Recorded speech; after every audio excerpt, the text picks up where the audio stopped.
Hey guys, Michael here.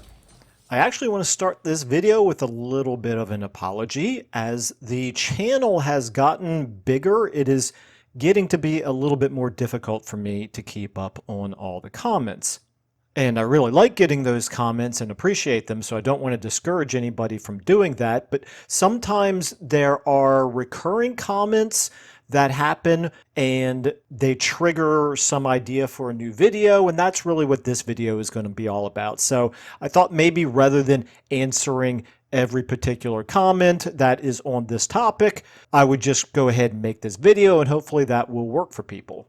All right, so what's the topic? I want to start by saying, if I ask the question of all of you, what is the most important factor to having a successful campaign? I wonder what your answers would be. I'm sure there would be quite a few along the lines of getting your economy thriving as soon as possible, not overexpanding to the point of vulnerability, don't invade Skaven territory and march stance, never get involved in a land war in Asia, Never get involved in a land war in Asia, and so on. I'm sure you can think of quite a few others. But here's my thought. The most important factor to having a successful campaign is managing your enemies. So what exactly does that mean?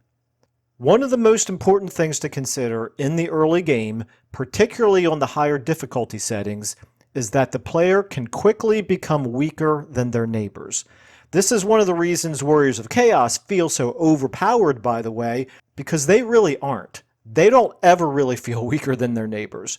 There are a few other exceptions as well, but for many factions, especially on legendary difficulty, with the economic restraints on fielding as many strong armies as the AI can, the slower pace of recruiting, and so on, you spend much of the early game being somewhat vulnerable.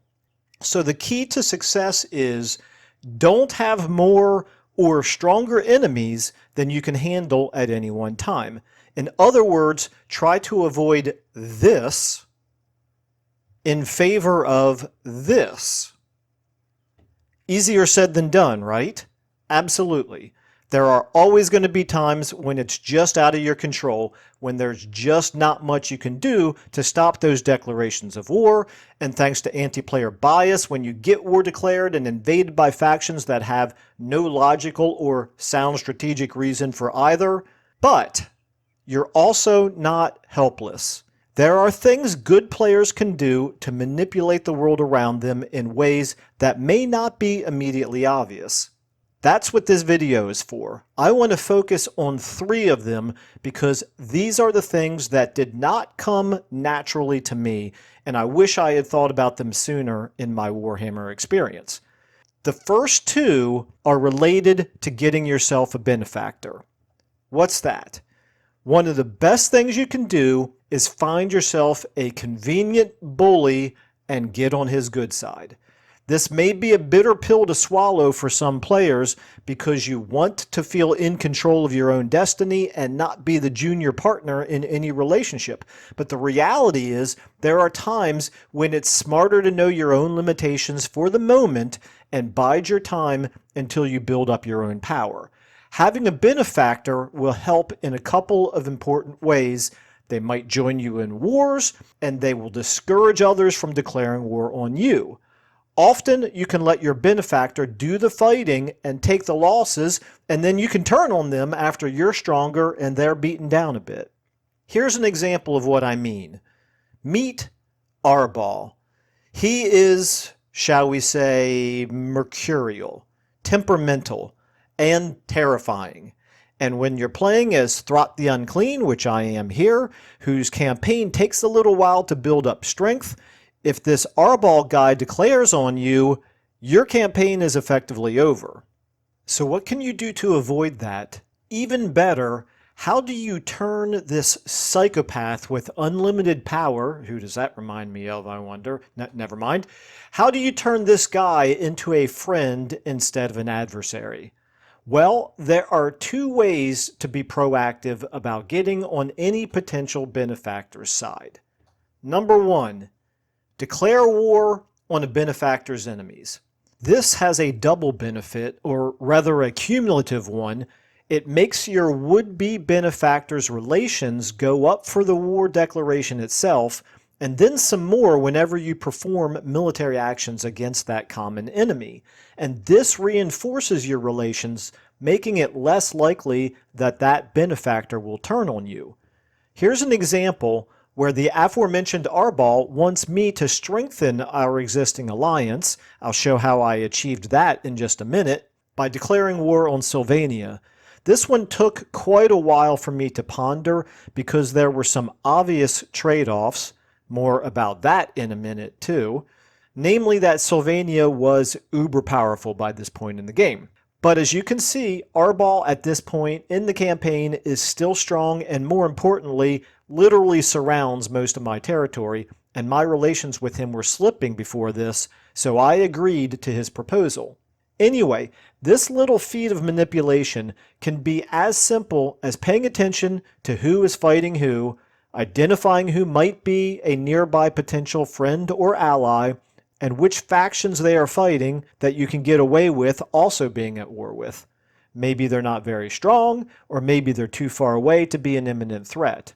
Be aware, though, that with the anti-player bias in this game, you may find yourself being invaded by distant enemies, even though they have enemies closer to home they should be paying more attention to. Number 2. Give settlements to your benefactor in exchange for things. This is a really powerful tool that you can use for all kinds of things. This is how I became an ally of Arbal to begin with. I had 3 potential enemies all around me here in the early game that were all stronger than I was, so I used an opportunity to grab a minor settlement that was vulnerable and offer it up in exchange for a defensive alliance plus some extra cash. Just like that, my 3 potential enemies turned into 2, only one of which I was already at war with, and the other was now deterred from declaring on me and suffering my benefactor's wrath. Fighting 1 enemy at a time is far more manageable than fighting 3. A couple of important considerations. Number 1, there are always trade-offs. You need to get proficient in risk assessment and be willing to make small, short-term compromises in exchange for long-term benefits, and then cut the strings when that long-term benefit gets iffy. Rarely does the strongest faction on turn 10 remain the strongest faction on turn 50, for example, and you need to go into every agreement with eyes open and a willingness to be flexible and drop out at some point if it suits you. I know there is a measure of reliability right there on the diplomacy screen, but you don't win many campaigns by always being honorable and never upsetting your relations. If you want to do it for thematic reasons, that's different, but from a functional perspective, I know when I started, I tried to be friendly with everybody I felt that I should be friendly with. Should be there was in air quotes. And well, it doesn't usually go well. Diplomacy in this game is a place to be more Machiavellian. Second consideration, not any faction can be a benefactor to any other. You have to pay close attention to the details of relations. For example, if they have a high aversion to you, they're not likely to be your friend for more than a limited time. Sometimes that can be enough, but it's generally better to find someone who isn't predisposed to hate you. Okay, my third suggestion has nothing to do with benefactors. It's just a way to turn what feels like a bad thing into a good thing. That is, almost always agree to extortion demands when they come. Extortion demands are a blessing in disguise. By accepting, the AI is content to leave you alone for a while, giving you extra time to build up your forces or your defenses to deal with them later. Sometimes that AI will go to war with someone else, but either way, you now know you have an enemy, and this gives you the opportunity to start the war with that enemy when and where you decide, rather than vice versa. All right, those are my 3 ideas to help manipulate the world around you. Hopefully that will help at least some of you. Anyway, what do you guys think? Agree? Disagree? You have better ideas? As always, share your thoughts in the comments section. And I think with that, I'll go ahead and leave it there and say thanks everybody so much for watching and listening, and I will see you all in the next video.